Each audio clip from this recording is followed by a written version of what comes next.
Halo Sobat ASN, selamat datang di podcast ASN Berakhlak. Ruang diskusi yang membahas nilai-nilai ASN sebagai fondasi dalam memberikan pelayanan terbaik kepada masyarakat. Perkenalkan, saya Suci dan pada kesempatan kali ini saya ditemani oleh rekan saya.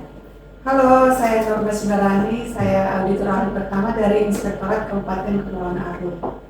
Halo, saya Kristina Karelau, CPNS pada Dinas Perumahan dan Kawasan Permukiman dengan jabatan Penata Kelola Penyihatan Lingkungan audit pertama.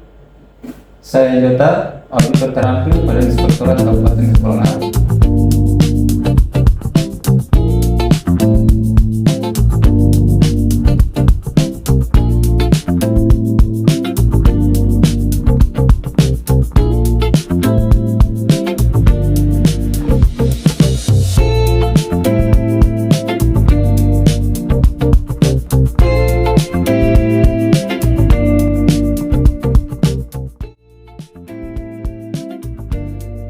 Dalam episode kali ini kita akan membahas tema tentang penerapan nilai-nilai dasar ASN berakhlak. Kita akan mengulas apa makna dari berakhlak, mengapa nilai ini sangat penting bagi CPNS, tantangan dan hambatan dan penerapannya di lingkungan kerja serta upaya apa yang dilakukan dalam membangun budaya berakhlak. Baik, tanpa berlama-lama lagi, mari kita mulai perbincangan kita pada hari ini. Sebelum membahas lebih jauh, kita perlu memahami terlebih dahulu apa itu berakhlak. Menurut narasumber pertama, apa sih nilai berakhlak? Begini, saya melihat berakhlak ini seperti fondasi sebuah rumah. Kalau fondasinya kuat, bangunannya juga kuat. Seperti saya di Inspektorat Kabupaten Kepulauan Aru, saya sebagai auditor, saya bisa jelaskan tiga nilai ini dari pengalaman saya bekerja sehari-hari sebagai auditor di Kepulauan Aru. Yang pertama adalah berorientasi pelayanan. Buat saya artinya bagaimana caranya tetap memberikan pelayanan terbaik meskipun kondisi geografis kita seperti kita di kepulauan begini, jarak antar pulau, keterbatasan internet. Jadi saya coba cari cara supaya masyarakat yang datang di kantor dan OPD yang kita audit tetap merasa terlayani dengan cepat dan ramah. Terus yang kedua, akuntabel. Ini soal tanggung jawab dan kepercayaan. Di komunitas kita ini, di kepulauan ini, yang relatif kecil dan dekat secara sosial, godaan untuk tidak enak hati itu banyak sekali begitu. Tapi saya percaya justru situasi seperti itu integritas kita diuji, berani jujur dan transparan dalam membuat setiap laporan seperti laporan hasil audit, walau kadang tidak mudah dalam membuatnya.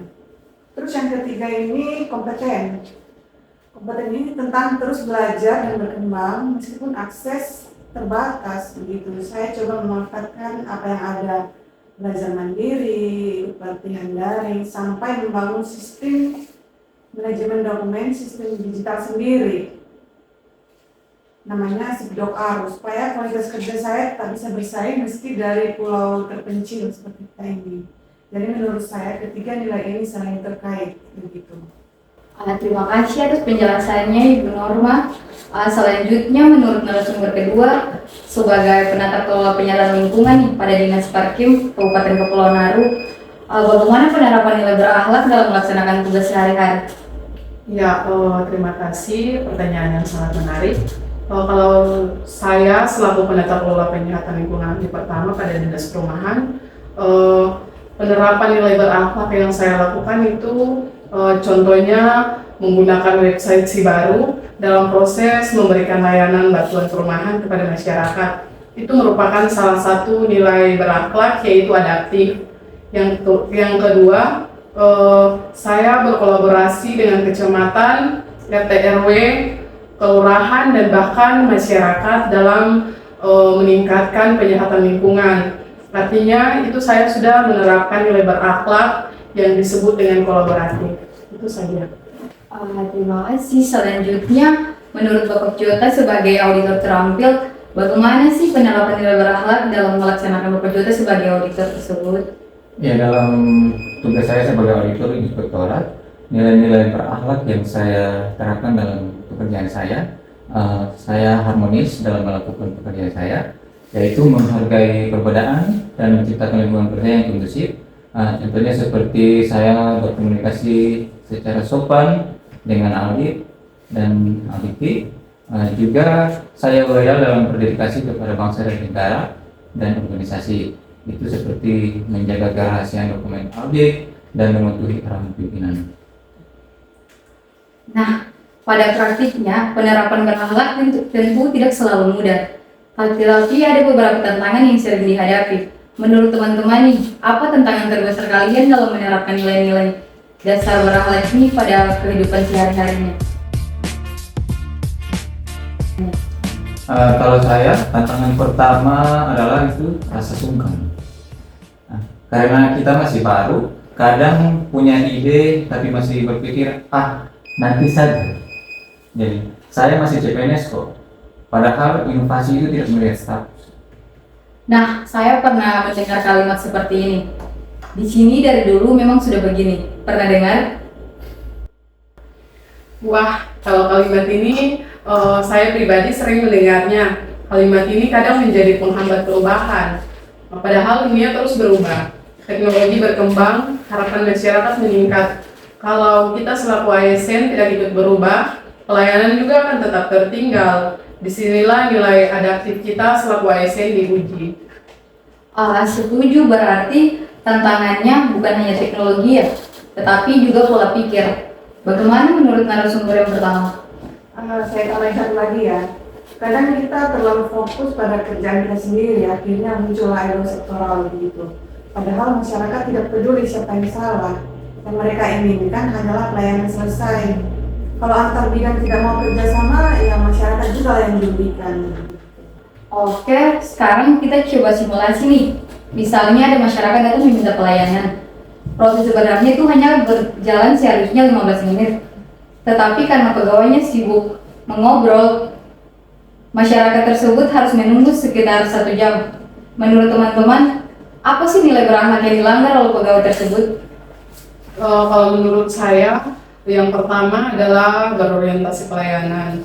Karena kebutuhan masyarakat yang seharusnya menjadi prioritas kita sebagai ASN. Saya juga mau menambahkan, akuntabel juga ikut dilanggar. Karena waktu kerja adalah amanah yang harus bertanggung jawab. Dan kalau kebiasaan itu terus terjadi, lama-lama masyarakat kehilangan kepercayaan kepada pemerintah gitu kan.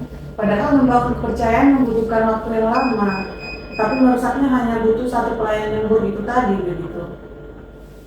Nah, kalimat terakhir menarik sekali nih, kepercayaan memang mahal.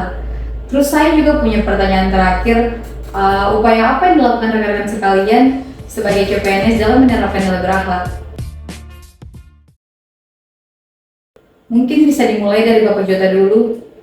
Ya, upaya yang saya terapkan sebagai auditor terampil di Inspektorat Kepulauan Arus, yaitu dimulai dari diri saya sendiri. Itu dalam tepat waktu, terus belajar, mau menerima kritik, menghormati senior, dan yang pastinya jangan malu untuk bertanya.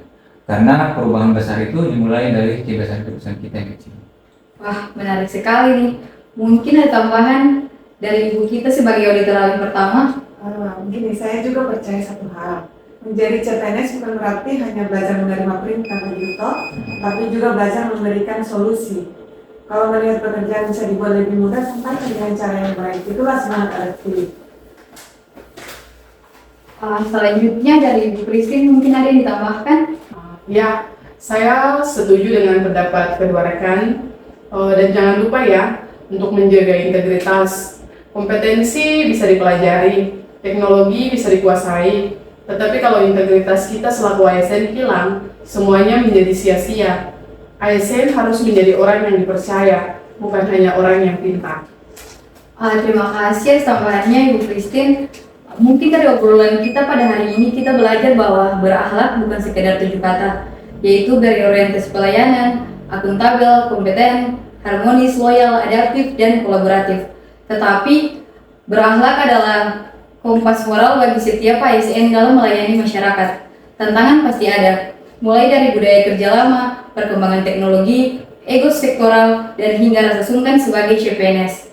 Namun justru disitulah kesempatan kita untuk menunjukkan bahwa perubahan bisa dimulai dari diri kita sendiri. Mari kita buktikan bahwa ASN muda bukan hanya mampu bekerja, tetapi juga mampu menjaga integritas, berkolaborasi, terus belajar, dan memberikan pelayanan terbaik. Karena pada akhirnya masyarakat tidak akan mengingat seberapa banyak teori yang kita lakukan, tetapi mereka akan mengingat bagaimana kita melayani mereka. Saya, Suci, bersama rekan-rekan mengucapkan terima kasih telah mendengarkan podcast kami pada hari ini. Tetap semangat menjadi ASN yang profesional dan bangga menjadi bagian dari budaya kerja berakhlak.